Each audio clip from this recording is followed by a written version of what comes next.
Okay. Are we live? Are we live? Well, let me see. I can't even tell. Refresh this real fast. Are we live? I can't see the chat yet either. Okay, we are live. We are live. We're live, people. We're live. We're live. We are live. Oh, yeah, I just seen it too. Notification. Fix this camera thing. Fix this. Okay, there you go. Okay. Oh, what's up, Jared Devil? What's up? What's up? What's up? Welcome in. Welcome in. Welcome in.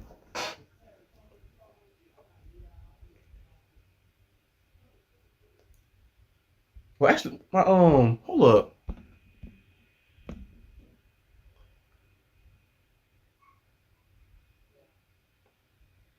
Let's see that fix them there. Oh well, it's good. My overlay not showing on the screen. I don't know why, but we don't need the overlay. We need the overlay. We're good. We need the overlay. Unless it is showing, I just can't see it. Nope, it's not showing on the screen. I don't know why, but we don't need the overlay. We're good. But welcome to the channel, guys. If you're new to the channel, welcome to the channel. I do the Steelers versus 49ers game preview today, and if you guys new to the channel, I always do the positives and negatives. I do the pros and the cons of each team, the top positives and the concerns I have for each team. We're going to start off first with the 49ers. The 49ers are an amazing team. Amazing team. They're loaded defensively and offensively. They got a lot of weapons. You see, of course, Brock Purdy. I called it last year.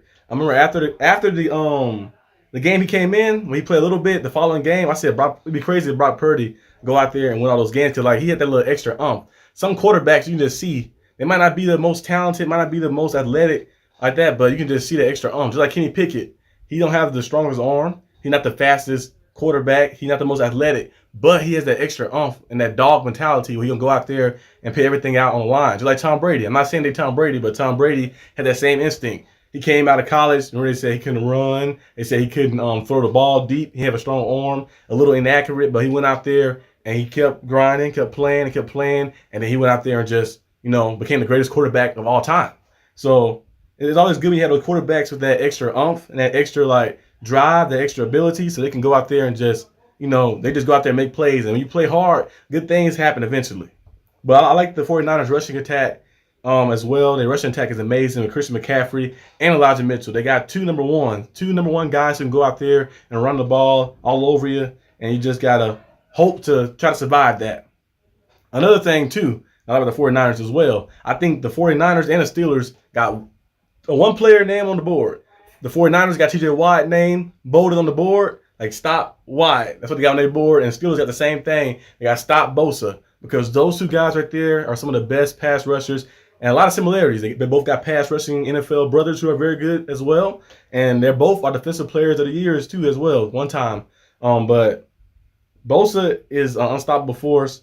You've seen it last year, and you've seen what kind of presence he can bring. Now, I get to the negatives and get to the concerns is also with Bosa as well. Bosa did hold out for the entire. He held out for a while. He held out for almost what was it about I think it was for a couple of months. He held out for a couple of months before he got his contract done a few days ago. So he might be a little rusty, but I think a guy like that, of course, he was still training and stuff, but it's different when you're not with the team. You're doing things off the field and you're doing things like training yourself. But I think Nick Bosa is going to be all right for them, but I think he might be a little rusty, and the Steelers can take advantage of that. One thing I also is a little concerned for me for the 49ers is the receiving core is nice. Brandon Ayuk, and you got Deebo Samuel, but after that, Jennings is solid, but after that, you really have some question marks a little bit.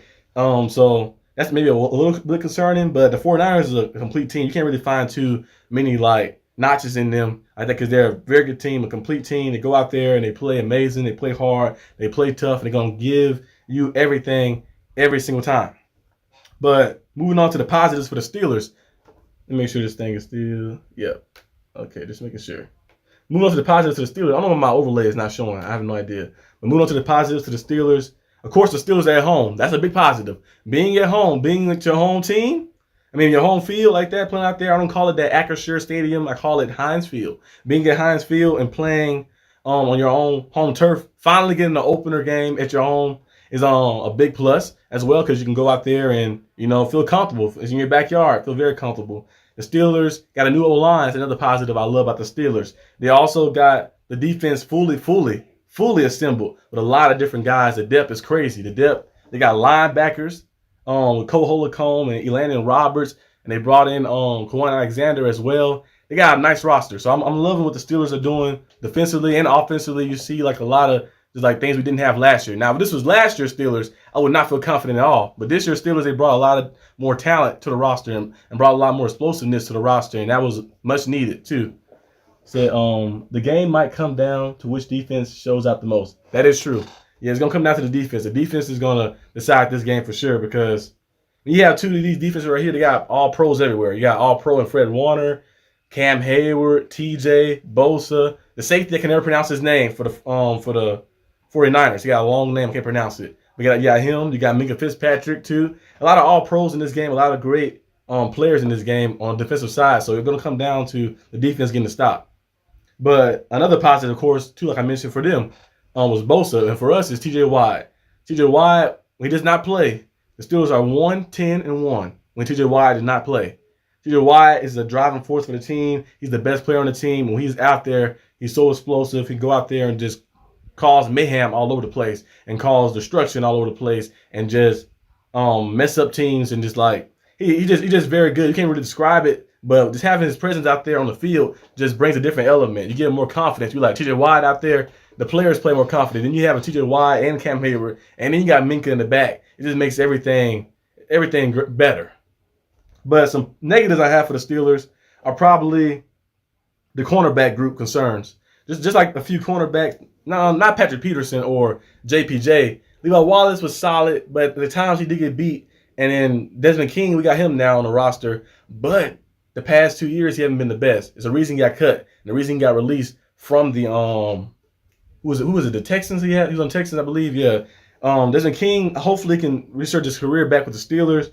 That's my own concerns, because sometimes the Steelers corners struggle in man coverage. Of course, we got Patrick Peterson and JPJ. If he make that jump that we think he's going to make, then we'll be all right. But I don't know if they're going to use him a lot early on. They might maybe give him some more, like, more reps, starter reps probably later down the line. But he's going to be played, of course, throughout the game. They probably rotating in, like a rotating piece between him and Levi Wallace and those guys. But that's some of my only kind of concerns with the Steelers, really. But besides that, I'm liking the team. I'm liking this matchup. And it's great when you get like a big time team to play at like right off the gate. So you like know where you're gonna stand at, you know where you're gonna be at, and you're like, okay, I'm ready now. I got this big time juggernaut team in the 49ers right off the gate, and I'm ready and prepared to go out there and show them who we are.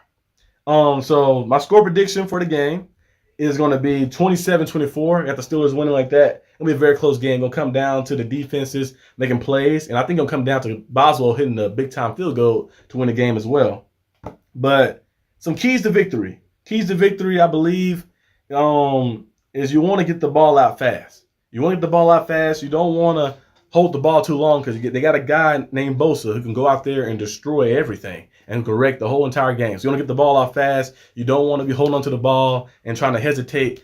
Play actions, go in motion a lot to the opposite side and try to like draw away from him, because you can't stop a guy like that. You just got to hope to like contain him and keep him from wrecking your game up and destroying your game. So I think that right there is one of the keys to victory. Another key to victory too is utilizing the backs. You want to use Najee Harris, you want to use Jalen Warren. Don't be scared to throw the check down. Throw the check down, take the check down. Najee Harris can turn a 2-yard catch to a 10-yard game. Jalen Warren can turn a 2-yard catch to a 10-yard game as well. Those guys are very explosive, and when they get the ball in their hands, Najee's powerful. He can just stiff on a guy and break a tackle there, and he already down the field. Jalen Warren is so explosive. He hit the outside and just burst free. He's gone as well. So you want to go out there and use those backs, and want to have those backs out there and give them space, so you can when you do get the ball in their hands, they can like create mismatches, because most of now of course they got Fred Warner over there. Fred Warner and Greenlaw, those guys are very good linebackers, so it'll be a little difficult with them too. But I think Najee Harris and Jalen Warren can go out there and create some stuff as well.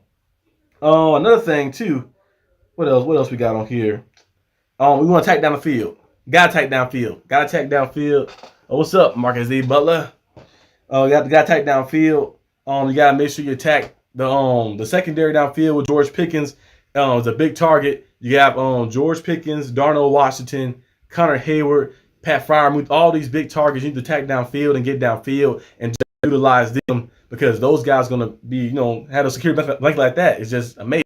So I think the Steelers should do that to win this game. It's gonna be a very close game. Not gonna be easy. They're gonna score some points. We're gonna score some points. They're gonna get some stops. We're gonna get some stops as well. It's gonna come down to who can get the ball last and like make a play like that. Either our defense is gonna stop them from making the play, or the offense will make a play on us, or it'll be the vice versa. So this game right here gonna be very good to see. Very excited to see. I'm very pumped up to see this game between the Steelers and the 49ers. A big time showdown. We win this first game right here, like the Lions did yesterday. Of course, it's just one game. You can win the first game and lose the rest of your games, but you gotta come to like staying level headed. You don't want to get too high. You don't want to get too low on different plays. You don't get too high on the win. You don't get too low on a loss. You want to stay level headed. Every week we're gonna end 1-0, 1-0. And you keep ending 1-0, you can work your way to the Super Bowl. It kind of rhymes a little bit, but you want to start the week and end the week. You want to start the week 0-0, and you want to end 1-0. You want to keep everything level. Like, of course, we we beat the 49ers. Yeah. Let's get pumped up in that day. But then the following day, back to business like that, because you want to make sure you don't just hold on to things like that. And you want to get a lot of young guys on the team as well. So you want to make sure they all stay level-headed and make sure the egos stay in check and make sure that we didn't accomplish nothing. Because you win one game in the NFL don't mean you accomplish anything. You got to go out there and you got to stack wins and keep winning, and then you can achieve the goal you're trying to achieve. But that's really all I got for this video right here. It's a quick little live. I want to do the little live game preview. Usually I do the game preview pre-taped already, but I'm gonna start doing like rotating. So I'm gonna do one live and I'm gonna do one pre-taped. One live, one pre-tape like that. Around that, I expect us to handle business. 28-13. Yep, 28-13. If that happens, that'll be very good. That'd be a dominating win right there. It'd be a great victory too. 28-13. That'd be great to see, Daredevil. Let me fix it. Oh, there you go. It says, "Salute, man. This is Jalen's dad. Listen to you while at work.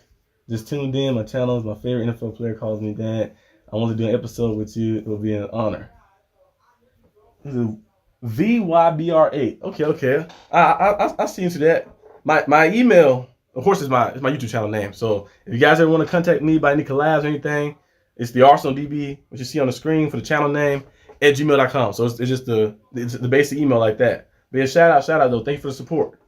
But yeah, that's all I got for this video today, guys. Hope you guys enjoyed this video. Hope you like this video. I know it's a little short one, but it's like a little game preview. But on Sunday, we're doing a live watch party. So we're going to be watching the game live, of course. And get your popcorn, get your tamales, wherever you want to eat. Like that. I'm probably going to be eating some, actually, I don't know. I might get some flautas. Flautas be very good. I might get some flautas like that. But get wherever you want to get. Get wherever you want to get and watch the game. And let's get it going. Let's see how Steelers go out there and win it.